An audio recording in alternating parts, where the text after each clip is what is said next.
চাচা, এই নিন টাকা। এটা আপনার চা পানির খরচ। আগামী শনিবার আমাদের কুসুমার্কায় ভোটটা দিয়েন। কিন্তু বাবা, ভোটটা তো আমার আমানত।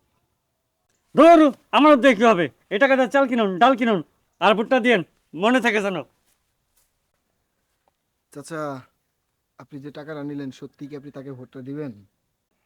বাবা, ঘরে তো চাউল ডাউল কিছুই নেই, অন্তত একটা বেলা খাওয়া দাওয়া করা যাবে। কিন্তু ভোট তো আমার একটাই, কাউকে না কাউকে তো দিতে হবে।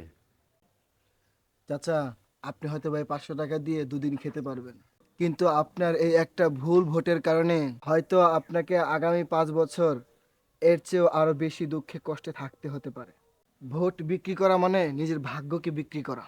যে আজ টাকা দিয়ে আপনার ভোট কিনছে, সে কাল আপনার বিপদে পাশে দাঁড়াবে না, সে শুধু তার ব্যবসা বুঝবে।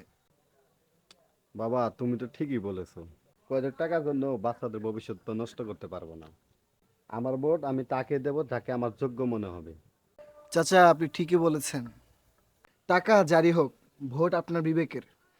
তাহলে ওই লোকটির কাছে যাই।